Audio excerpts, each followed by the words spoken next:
Hi, welcome to my series about intuition. Last week I talked about demystifying intuition and how we can see by looking at the science, the brain science that we know, how intuition might work and how we can bring that into our life. So you can take a look at that. Today I'm going to kind of get into this topic by talking about my journey. And, some people think that I just have always been sort of, going with the flow of life and following my intuition. This is not true at all.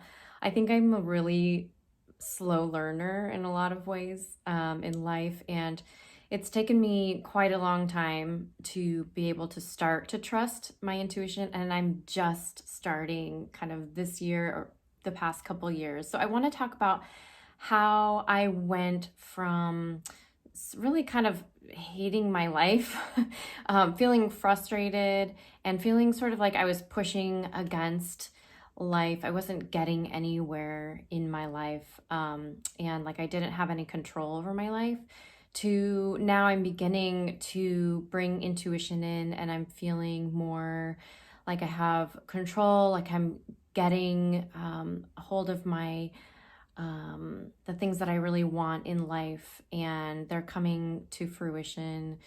I have more ease, more joy, more playfulness in my life, more health, all of these things because I've started to listen to my intuition. And intuition is really, I talk a lot about flow. Intuition really is one of the key aspects of living a life that's in flow and fulfilling the things that you want to create in this life. So I'm going to go through my kind of how I got to where I am now in this journey, and I'm still learning. I feel like I've always had trouble trusting my intuition. I've been in abusive relationships or relationships also that have lasted too long when my intuition was telling me to leave. I've stayed in apartments that I needed to leave too long. I've, gone to parties when my intuition was telling me not to because I needed time alone.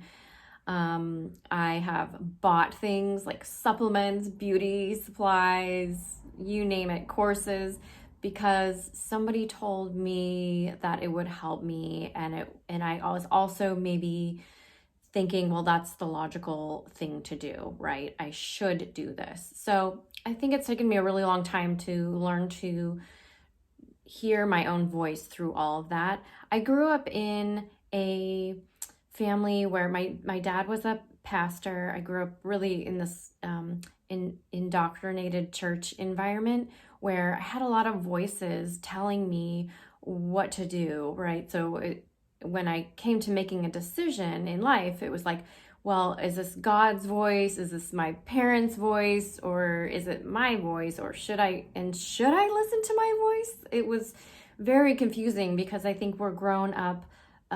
When we grow up, we are taught that listening to ourselves is not the safe way to go. So it was very confusing, and I had a lot of trouble listening to myself.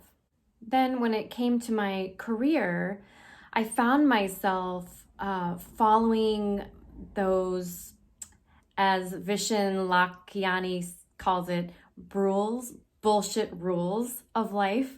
So the rules that tell you what you should do and how you should do it, right? Like you should go to school and get this degree, and you should then you should take this internship. So I found myself really following those rules, or following, because I'm so analytical, following what I thought was the right thing to do or made the most sense. So for instance, I would take opportunities that my gut was really telling me, no, don't do this. It's not going to make you happy. It's not going to fulfill you. But logically, it seemed like the right thing to do. Or, when I got right out of school, I felt like I needed this. I needed this to move forward. So I ended up taking on a lot of clients, a lot of jobs, going down paths that I really wasn't, my inside was telling me that no, don't do it. Just like when you're in a bad relationship, it's like there's this voice inside you telling you, no, no, no. So I kind of kept going down this road. And finally, I hit a point where I just couldn't do it anymore. And this was a couple years ago.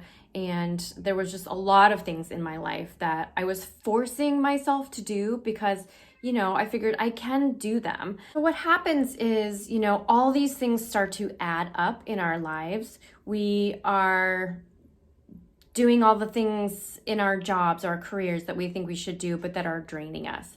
We're doing all the things for our family that we feel like we need to do, even though we probably don't.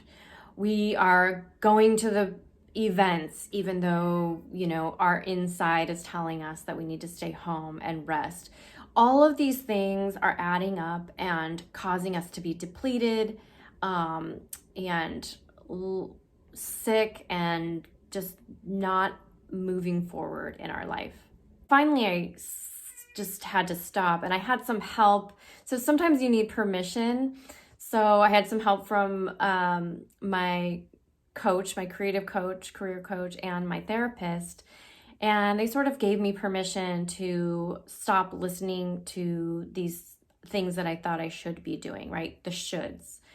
And start to listen to my intuition. So very slowly, I started to get rid of the things that my intuition was telling me no, and start to trust my intuition, right? So and I'm still like very slowly bringing things in and moving things out, bringing things in that my intuition is telling me that is sort of like guiding me towards.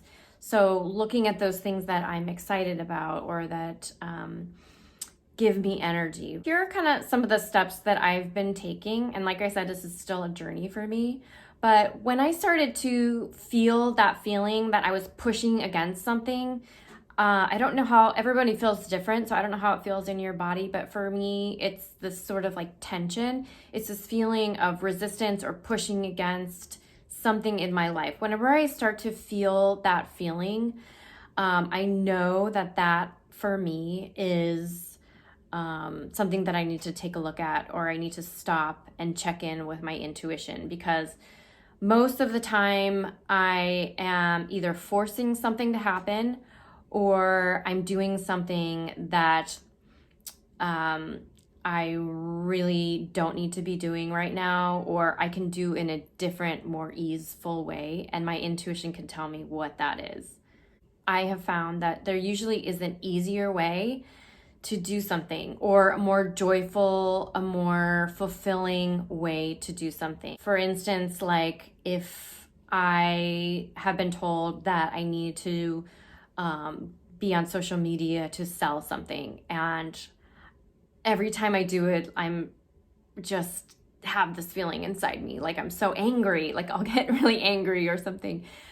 Or I feel like, this is just, it's draining me. It's so much work, right? Then I would stop and ask myself a more broad question, like, what is the best way for me to move my business forward, the most joyful and fun and authentic way for me to show up on social media? And I'll just sit with that question. And then pretty soon I'll start getting ideas from my intuition. And if you go back to my last video about the science behind this, there's a way that we tap into that in our brains. So I'll be able to get more ideas, like maybe I just really love this product and I'm so excited about it and I want to share. And so I just jump on social media and share. So listening to our intuition in that way, we can slowly begin to start to trust it. We can listen to our intuition in the positive too. So not just the negative things, but your intuition will talk to you through things that you're excited about. What do you like? What are you curious about? What do you find interesting? What could you read about forever? But another thing you could do is look at successful people like CEOs, artists, people who are writers, see what they say about intuition, what they say about trusting themselves. Steve Jobs has like some great quotes about trusting, how he has trusted his intuition. So I hope this has helped you, and I'm gonna be in touch about how this journey is going for me and what I'm learning, because I'm really still in the process, but it has changed my life completely, I can definitely say. And I'm still, in the process of little by little shifting that mindset. So hopefully that helps, and I will talk to you later.